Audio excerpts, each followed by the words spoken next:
first behind the scenes video for this month. I thought it might be quite nice to just do a little sort of insight into one of my typical days, really. Obviously, all days are a little bit different. If I'm doing a school workshop day, for example, obviously the whole day is spent in school. Sometimes I do staff meetings or staff trainings that are like an hour or an hour and a half. So then, of course, everything works around that when I've got things like booked in. But generally, if I'm sort of working on my own stuff, on my own sort of schedules, I tend to do the similar things or the same things every day. Now, obviously, different writers will have different routines, and I suppose it depends what you're writing, how kind of well known you are, and how in demand you are for doing different events and things like that. The deadlines you have, all that kind of thing. So obviously this isn't necessarily what all writers do, but this is my typical day. So it tends to start at 6 a.m. because my eldest son gets up for school and I like him to have someone up in the house with him when he gets up. We also have a puppy who, we can't leave too long in the morning. And actually, I have half an hour generally before my son gets up. And I love that time to just have a cup of tea, kind of get into the day, I suppose, without having lots of other things and asking, have you got this for school, have you got that for school, what are you having for breakfast, make sure you don't forget your PE kit and all those things. So I tend to have that half an hour, and sometimes I will just use it to get stuff, like get some washing on or unload the dishwasher, reload the dishwasher. But sometimes I will use that half an hour to get cracking on work, because it's like I say, it's that half an hour of uninterrupted, it's quiet, and I can really focus. I don't know the percentage, but I would guess, 300% more productive the earlier in the day it is. So by the time it gets to about 3 p.m, everything I do is so much slower. It takes me so much longer to do everything.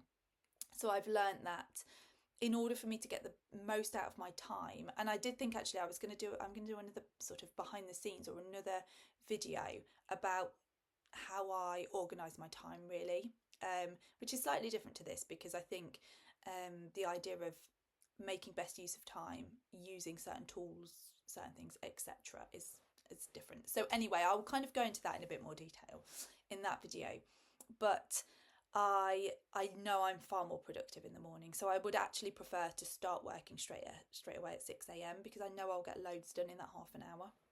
That would then probably take me about an hour and a half in the afternoon.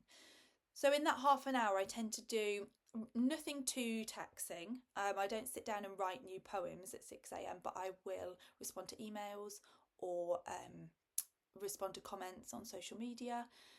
That's a huge part of my everyday.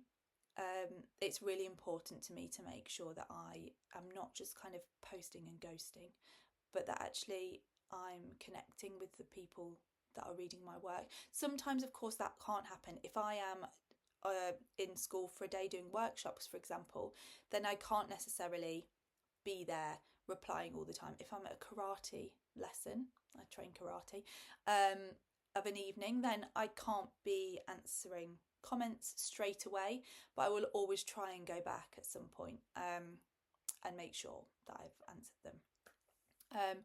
So that's what I tend to do in that half an hour, is just connect really via email or inboxes. I have a lot of inboxes, so sometimes it's just going through those and sorting them out. And then the thing that I will always prioritise first, once the kids are out to school and everything, and that's all done, because by 6:30 then I have to swap to mother mode, and make sure, if you've got your PE kit, what you're having for breakfast, if you remembered you need this today, or it's non-uniform, all those things you have to remember and remind them of. So once the children are at school, then the thing I always prioritise is any Etsy orders that I have, because they are very time sensitive, I suppose, because I have to have them out within 3 days, and I'm one of those people that would prefer to get them out straight away. So sometimes I'm working on orders and an order will come in and I just immediately do it. And sometimes I'll get messages from people saying, wow, it's already on its way to me. That's so fast. But it's because I was doing it in that moment. And instead of thinking, okay, well, I'll move on to that one tomorrow, I just think, no, get it done. So I always prioritize that. And because I'm so much more productive in the morning, I can pack far more orders at, say, 8:30 in the morning than I will be able to if I leave it until 2 p.m. So I just get them done.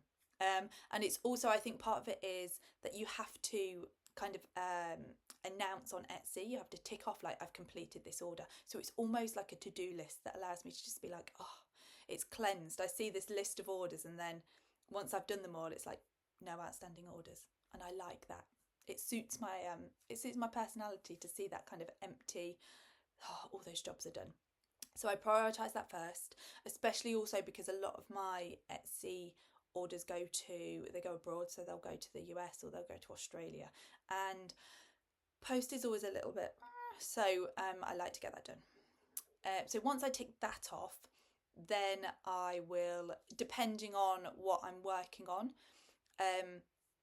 I will either go have a little check in with social media, because there's Facebook, YouTube, Instagram, TikTok.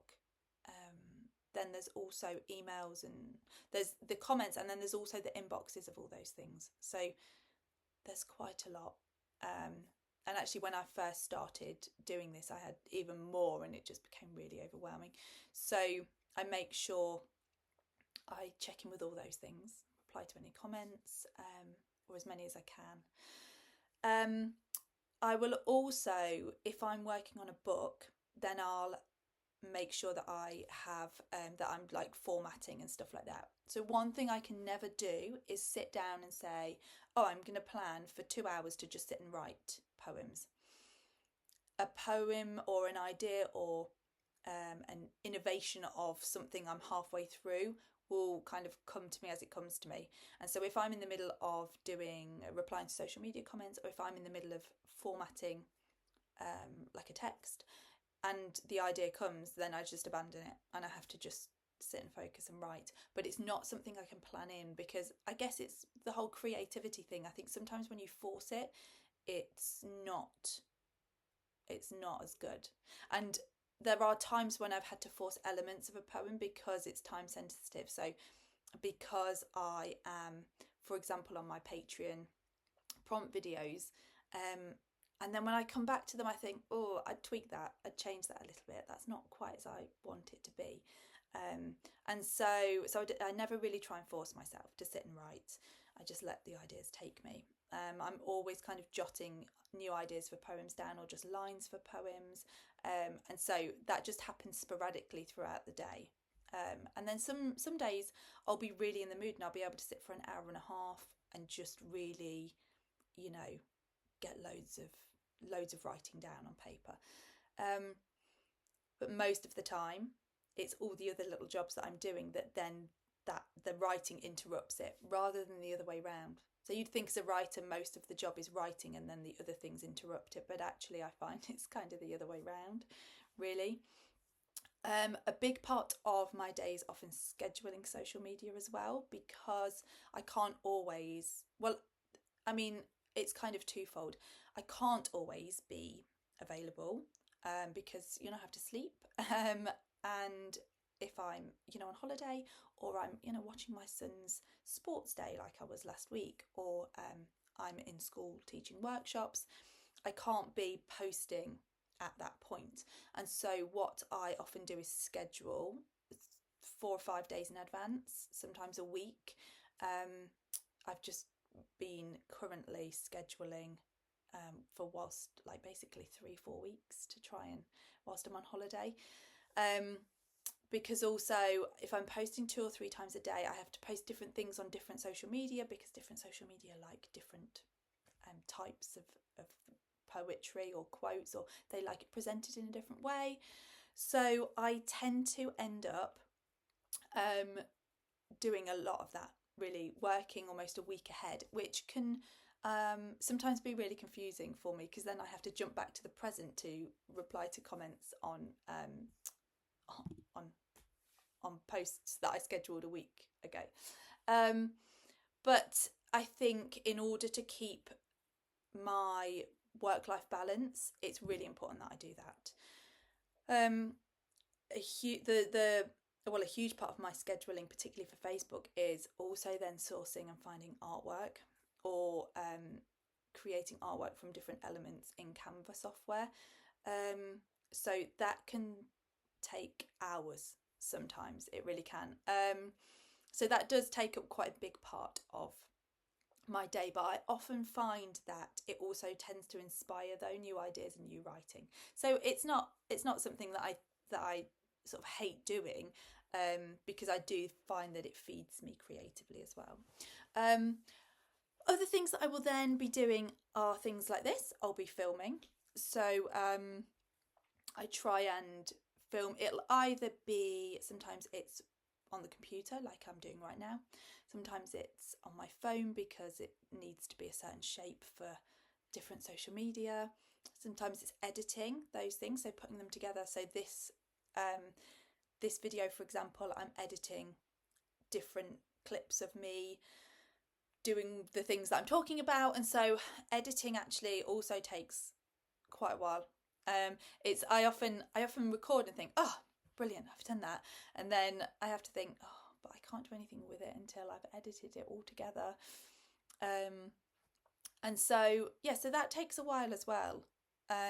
Videos tend to be like a twofold job. It's not just the recording of it, the editing often takes as long, if not longer.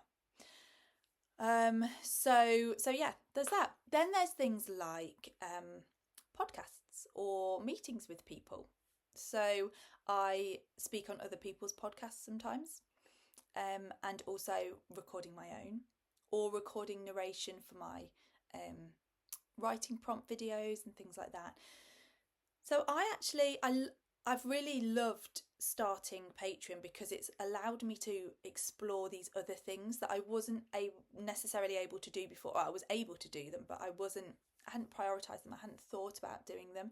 And so a lot of my day many of my days were becoming quite groundhoggy and quite repetitive, because groundhoggy isn't a word, but just go with it. Because I was finding that I was very much scheduling social media, replying to comments on social media, answering emails, and Etsy orders, and especially, I can't put out a book every couple of months, so it's generally like one a year. So if I'm not working directly on a manuscript, that's kind of how I have to market my work. That's how I have to keep connections with people. And so I was finding that I was sort of going over the same things day in, day out, over and over and over again. And so it's been really nice actually to explore these different things. So whilst the videos and stuff, yes, they take me a while to record, because I always make mistakes, especially when I'm trying to recite the poetry.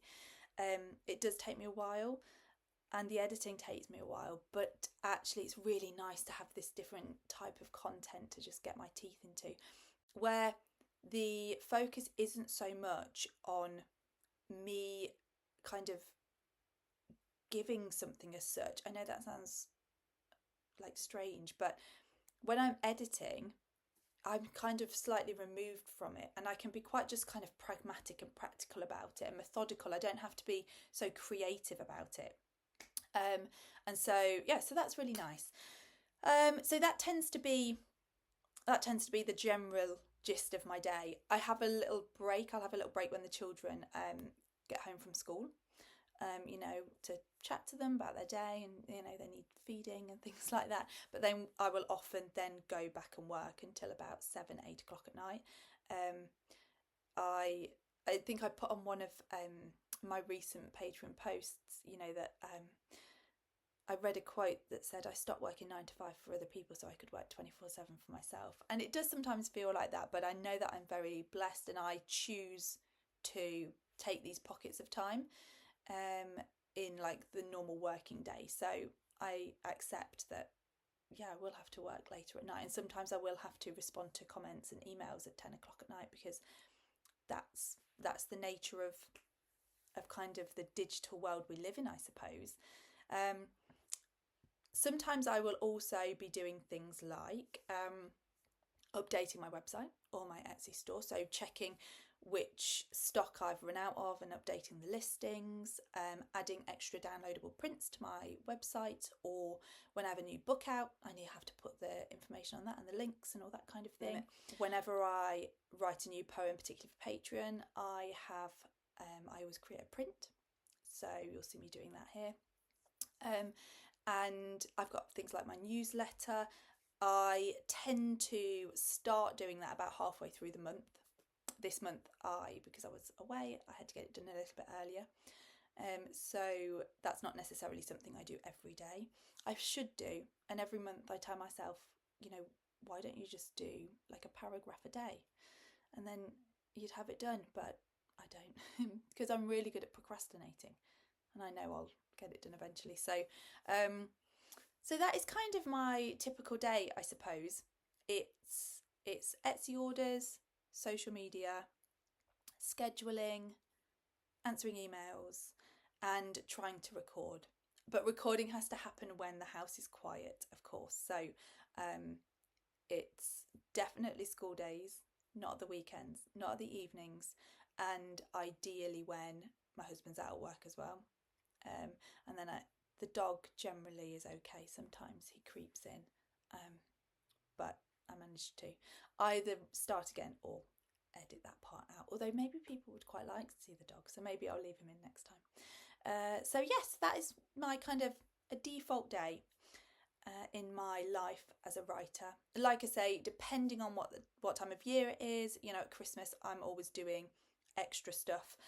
And working on different things, so there's always something, I suppose, to work on, and it just depends where I am in my cycle of getting a book out or creating a calendar, for example. Just depends which things are most important at that point, which things are most time sensitive, and they're the things that I get done.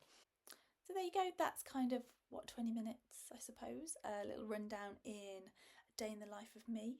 And I will often pop out for a little walk or something here and there. I find that's it reinvigorates me and can often lead to kind of inspiration and ideas. So I do, I don't just sit on my computer all day.